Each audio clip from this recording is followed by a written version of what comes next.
Everything in your house doesn't have to be bright, shiny, and new. Sometimes adding a little bit of a vintage look can bring life to an otherwise sterile decor. Joining us now with some techniques for distressing your furniture is local blogger Emily Benson with thebensonstreet.com. And this is kind of an interesting trend where you take something that looks new and you make it look old. Yes. Rather than just finding something old, because apparently old things we're running out of old things. So we need to make new old things. But this is very easy to do, isn't it? Yeah, it is. It's really nice. You can do it to anything new or old. You can take something and strip it down and start all over. But I've focused, most of these things that I've made, they've all been brand new. And just taken them and gave them some love. Yeah. We're speeding up time and just giving it that love a little bit earlier. Yeah. So we can get kind of brutal with it, right? Like you can like put out your frustration. Okay. So let me show you this. This is just an unfinished piece of wood, and you see the knot. Right. You can add wormholes using a nail and just a hammer, and you just kind of put it in there and kind of do it around it. Oh. And you kind of make it in a random patterns. Random pattern, yeah. Okay. It doesn't have to be perfect. This kind of stuff isn't perfect. So there's that way. Another thing you can do on the edges, if you want it to be kind of like, look like it's been beat up, you can take a screwdriver and kind of, you might have to get your husband to do this one because it's kind of harder, or just give it some work. And or maybe get a really wide, flat screwdriver You just kind of have to get gouges in it. Yeah, and you can do whatever you want. You can do lines. It's pretty much choose your own adventure. Okay. The more random, the better. I mean, can you even just like beat it with a hammer? I mean, just give it a really good smack. smack. So see that? Yeah, give it a nice little touch there. Yeah.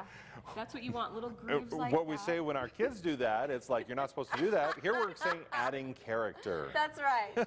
Yes, no, because it really does, because when it comes into play is when you start adding the paint and the sanding and the staining, because then it gives it more layers and dimension. Okay.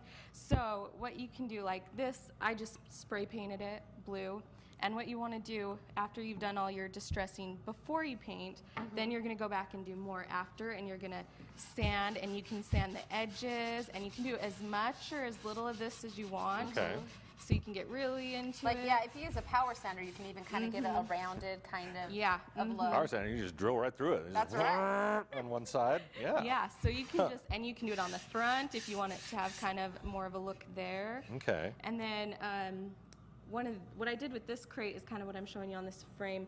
These ink pads are amazing. They're distress ink. You can buy them at craft stores, and you just kind of rub them on. This one's kind of a black, so it'll give it kind of like an oily black finish around the edges. And then it's nice where you've sanded that, that black really comes through nicely. Yes. So it's going to attach itself to some areas and not attach itself to others. Yeah, so, that's where the grooves come into play. It kind of will make it pretty. And you can do a variety of things. Yeah, you can do this with frames. This is just pieces of wood that I've put together and I've stained and painted, and you can see how the stain goes over the paint and gives it a more vintage flair. And these frames are really fun. You can just sand away. This sounds like a craft that you can let your kids go to town. Yes. Hit it with a hammer. You don't have to be perfect. That's great. And Emily, for this and more ideas, they can go to your blog? Yes, it's thebensonstreet.com. Great. Fantastic, Emily. Thank you very much.